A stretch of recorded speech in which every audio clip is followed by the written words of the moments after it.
Hello everyone, welcome back to Easy Humanities. This is part 2 of the chapter Challenges of Nation Building. Independence के बाद India के सामने काफ़ी challenges थे। सबसे बड़ा चैलेंज था एक स्ट्रॉन्ग और यूनाइटेड नेशन बनाना। ये बुक उन्हीं चैलेंजेस और उनके सॉल्यूशंस की स्टोरी बताती है। सबसे पहला चैलेंज था राष्ट्रीय एकता। इंडिया को अपने डाइवर्स रीजन्स और कम्युनिटीज़ को एक साथ लाना था। हर प्रदेश और लोग अपनी अलग पहचान रखते हैं, लेकिन देश को एक साथ चलाना था। इस चैप्टर में हम देखते हैं कि कैसे इंडिया ने अपनी यूनिटी बनाई, एक कॉमन हिस्ट्री और फ्यूचर के साथ लेकर चलने का फैसला किया। ये एक मुश्किल काम था, लेकिन ये काम बहुत ज़रूरी था। 14-15 अगस्त 1947 को सिर्फ एक नहीं बल्कि 2 नए राष्ट्रीय बने, जिसको हम इंडिया और पाकिस्तान के नाम से जानते हैं। ये पार्टीशन का नतीजा था, जिसमें ब्रिटिश इंडिया को 2 हिस्सों में बांट दिया गया। जब पाकिस्तान और भारत के बीच की बाउंड्रीज ड्रॉ की गई, तो ये एक लंबी पॉलिटिकल कहानी का अंत था। मुस्लिम लीग ने 2 नेशन थ्योरी को आगे बढ़ाया था, जिसमें उन्होंने कहा कि भारत में सिर्फ हिंदू नहीं बल्कि मुस्लिम भी अपनी अलग पहचान रखते हैं और इसलिए पाकिस्तान की ज़रूरत थी।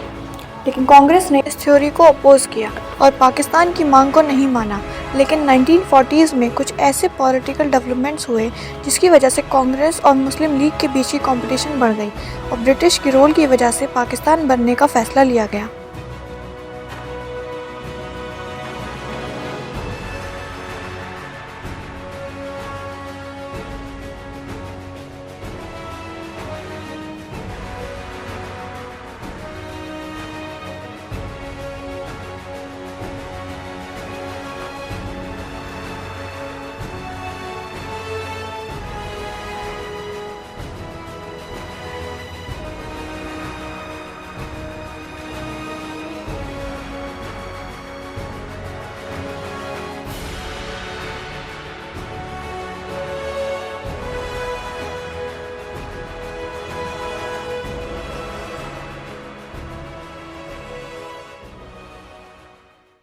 तो ये डिसाइड किया गया कि जो पहले इंडिया के नाम से जाना जाता था उसे अब 2 कंट्रीज़ में बांट दिया जाएगा, इंडिया और पाकिस्तान।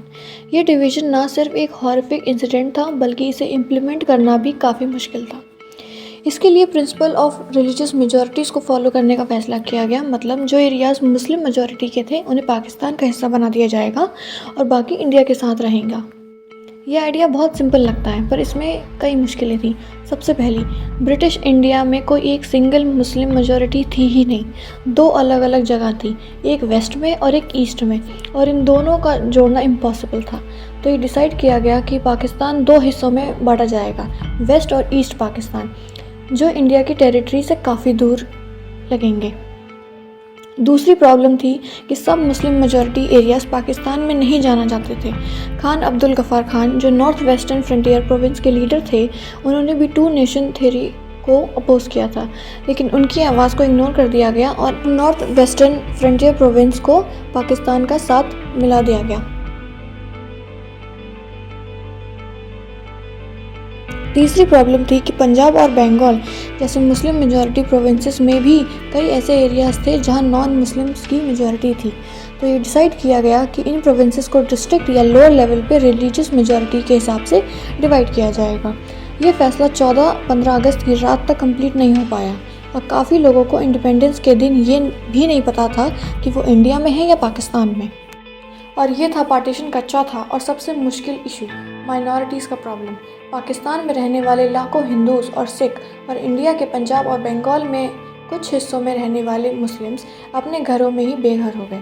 उन्हें ये रियलाइज़ हुआ कि वो अब अपने ही देश में अनडिज़ायरेबल एलियंस बन गए हैं। जैसे ही पार्टीशन का फैसला क्लियर हुआ, वायलेंस का सिलसिला शुरू हो गया, जो पहले कभी नहीं देखा गया। किसी ने भी इस वायलेंस को इस स्केल पे एंटिसिपेट नहीं किया था और ना ही इसे हैंडल करने के लिए कोई प्लान था।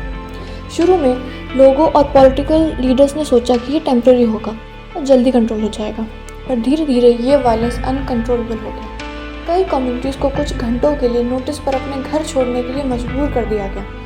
1947 का साल दुनिया की हिस्ट्री का एक ऐसा मोड़ था जिसमें एक बेहद बड़ा और ट्रेजिक पॉपुलेशन ट्रांसफ़र हुआ। इसके दौरान दोनों तरफ के बॉर्डर पे खून की हरकत और अत्याचार हुए। रिलीजियस वायलेंस के नाम पे एक कम्युनिटी के लोग दूसरी कम्युनिटी को बिना किसी दाई के मार रहे थे। लाहौर, अमृतसर और कोलकाता जैसे शहरों को कम्युनल जोन्स में बांटा गया। मुस्लिम्स वो एरिया अवॉइड करते थे जहाँ हिंदू या सिख ज़्यादा थे, और वैसे ही हिंदू और सिख भी उन एरियाज़ में नहीं जाते थे जहाँ मुस्लिम्स की ज़्यादा आबादी थी। बॉर्डर के दोनों तरफ की माइनॉरिटीज़ अपने घर छोड़कर रिफ्यूजी कैंप्स में रहने लगी, पर ये कैंप्स भी उनके लिए एक नाइटमेयर बन गया, क्योंकि लोकल एडमिनिस्ट्रेशन और पुलिस भी उनकी मदद नहीं कर पा रही थी। लोगों ने नए बॉर्डर को पार करने के लिए कई तरीके अपनाए। अक्सर उनका सफ़र पैदल ही होता था, पर इस रास्ते में भी उनको अटैक किया जाता था, मारा जाता था और कभी कभी उनका सामान भी तोड़ दिया जाता था।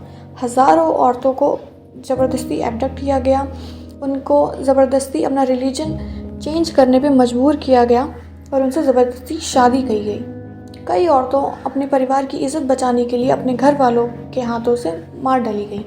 कई बच्चे अपने माँ बाप से अलग हो गए। जो लोग बॉर्डर पार कर गए उन्हें पता चला कि उनके पास कोई घर ही नहीं था। इन रिफ्यूजीज़ के लिए आज़ादी का मतलब था कि उन्हें महीनों और कभी कभी सालों तक रिफ्यूजी कैंप्स में अपनी ज़िंदगी गुजारनी पड़ेगी। पार्टीशन का दर्द और तकलीफ़ को इंडिया और पाकिस्तान के लेखक, कवि और फिल्म मेकर्स ने अपनी कहानियों, कविताओं और फिल्म्स में बहुत खूबी तरीके से दिखाया है।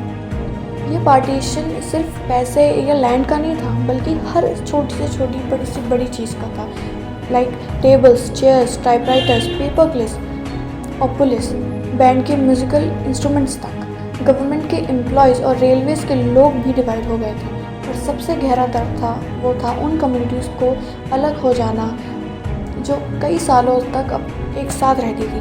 आंदोलन के बीच 80 लाख से ज़्यादा लोग नए बॉर्डर के पार चले गए और 5 से 10 लाख लोग पार्टीशन के वायलेंट इंसिडेंट्स का शिकार हुए। और सिर्फ एडमिनिस्ट्रेशन और फाइनेंशियल इश्यूज़ नहीं थे। पार्टीशन एक और गहरा सवाल उठाता है। अगर पार्टीशन रिलीजियस बेसिस पर हुआ था तो क्या ये ऑटोमेटिकली इंडिया को एक हिंदू राष्ट्र बना देता है?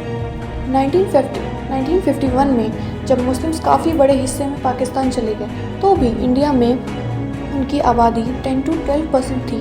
तो अब गवर्नमेंट अपने मुस्लिम सिटीजन्स और दूसरे religious minorities like Sikh, Christians, Jain, Buddhist, Parsis और ज्यूज़ के साथ कैसा बिहेव करेगी? पार्टीशन के बाद जो सबसे ज़्यादा दर्द भरी बात थी वो ये थी कि दोनों कम्युनिटीज़ के बीच नफ़रत पैदा हो गई थी। और ये नफ़रत सिर्फ खुद की ही नहीं थी, बल्कि उनके पॉलिटिकल इंटरेस्ट भी उन्हें बढ़ाने का काम कर रहे थे। मुस्लिम लीग का असली मकसद था कॉलोनियल इंडिया में मुस्लिम्स के हक में काम करना, और इसलिए उसने अलग मुस्लिम राष्ट्र की मांग की थी। वैसे ही कुछ ऑर्गेनाइजेशन थी जो हिंदूज़ को ऑर्गेनाइज करके इंडिया को एक हिंदू राष्ट्र बनाने का सपना देख रही थी। लेकिन नेशनल मूवमेंट के कई लीडर्स का ये मानना था कि इंडिया को सभी धर्मों के लोगों को बराबर का दर्जा देना होगा। नेशनल मूवमेंट के कई लीडर्स का ये मानना था कि इंडिया एक ऐसी कंट्री हो जहाँ हर रिलीजन के लोग बराबर हों। कोई भी धर्म या विश्वास अपने आप में सिटीजनशिप का टेस्ट नहीं हो सकता। उन्होंने सभी नागरिकों के लिए बराबरी की सोच रखी थी, चाहे वो किसी भी धर्म को फॉलो करता हो, और इसीलिए उन्होंने सेकुलर नेशन का आइडिया अपनाया था।